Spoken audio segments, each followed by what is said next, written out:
অন্যদিকে Sagar Dutta medical college, যেখানে threat কালচারের অভিযোগ, ইতিমধ্যে কলকাতা হাইকোর্টে মামলা দায়ের করা হয়েছে।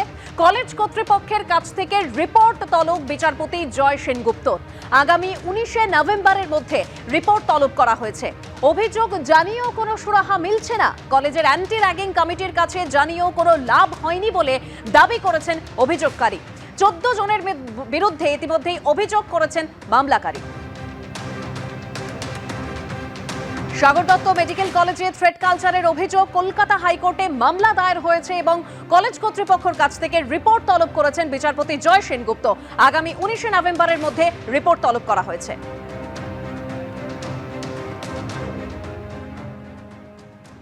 অন্যদিকে হাসপাতালে থ্রেট কালচার, অর্থাৎ অ্যাসিস্ট্যান্ট সুপারকে হুমকি। আমরা দিনহাটা হাসপাতালে দেখেছিলাম একেবারে আউটডোরের ভেতরে ঢুকে চিকিৎসককে হুমকি দিয়েছিল তৃণমূল নেতৃত্ব। আর এবার ক্যানিং হাসপাতালে অ্যাসিস্ট্যান্ট সুপারকে হুমকি। থ্রেট কালচারের বিরুদ্ধে আন্দোলনের মধ্যেই হাসপাতালে থ্রেট। বহিরাগতদের সঙ্গে এনে হাসপাতালে খুনের হুমকি দেওয়ার অভিযোগ। ডিউটি করতে নিরাপত্তাহীনতা, সিএমওএইচকে চিঠি অ্যাসিস্ট্যান্ট সুপারের। কাজে না এলেও দেখানো যাবে না হাজিরা খাতায়। একজনের ডিউটি অন্যজন করলেও তা দেখানো যাবে না। বেতনের বিলেও চোখ বন্ধ করে সই করে দিতে হবে এবং এই দাবিতেই হুমকি দেওয়া হয়েছে বলে অভিযোগ। এমনকি রোগীর না লাগলেও ওয়ার্ডে আয়া ঢুকতে দেওয়ার দাবিতে হুমকির অভিযোগ। সৎভাবে ডিউটি করতে কি করণীয়, সিএমওএইচ এর কাছে জানতে চেয়ে চিঠি দিয়েছেন ক্যানিং মহকুমা হাসপাতালের অ্যাসিস্ট্যান্ট সুপার সৌরভ কুমার দাস এবং তার অভিযোগপত্রে তন্ময় দাসের নাম রয়েছে। আর স্থানীয় সূত্রে যা খবর পাওয়া যাচ্ছে, অভিযুক্ত যে তন্ময় দাস, তিনি স্থানীয় দিঘির পাড় গ্রাম পঞ্চায়েতের তৃণমূল সদস্য। আমরা দিনহাটার ক্ষেত্রে যে ছবি দেখেছিলাম, একেবারে আউটডোরে ঢুকে তৃণমূল নেতৃত্বের তরফে হুমকি দেওয়া হয়েছিল। অভিযোগ ছিল যে রোগী পরিষেবা ঠিকমতো দেন না চিকিৎসকরা।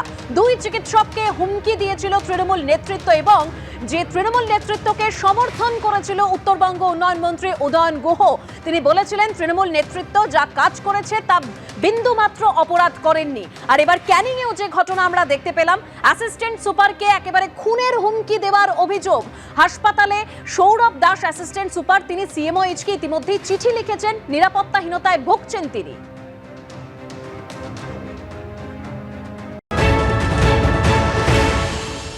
আমাদের রোস্টার দেখে অ্যাটেন্ডেন্স আর বিল সই করতে হয়। আমি যদি না জানতে পারি কে কখন ডিউটি করছে, কিভাবে করছে, প্রপারলি করছে নাকি, সেইটা।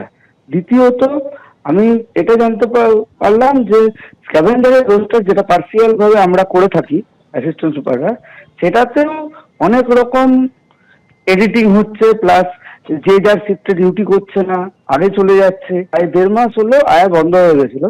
লাস্ট 1 সপ্তাহ ধরে আয়া মাসে আবার উঠতে শুরু করেছে ওয়ার্ডে। সেটা আমি বলেছিলাম আয়া মাসেতে নিচে নেমে যেতে বা বেরিয়ে যেতে। সকাল কিছু দলনেতা প্লাস আমাদের সিকিউরিটি স্ক্যাভেঞ্জিং বন্ধুরা যারা মাতৃমাতে কাজ করে, তাদের এটাই বক্তব্য, আপনি সই করবেন না কেন, আপনাকে রোস্টার মোস্টার নিয়ে মাথা ঘামাতে হবে না, আপনি চোখ বন্ধ করে সই করে দিন। মানেটা এটাই দাঁড়াচ্ছে। এই নিয়ে আজকে আমাকে রীতিমতো প্রাণের হুমকি, থ্রেট, ক্যানিং এ ঢুকতে দেবো না, ক্যানিং থেকে বেরোবেন কি করে, অসভ্য গালিগালাজ, এইভাবেই আমাকে হ্যাকেল আর হ্যারাসমেন্ট করা হয়। মাননীয় সুপারিনটেন্ডেন্ট স্যার এবং মুখ্য স্বাস্থ্য আধিকারিক সাউথ চব্বিশ পরগনাকে লিখিত জানায়।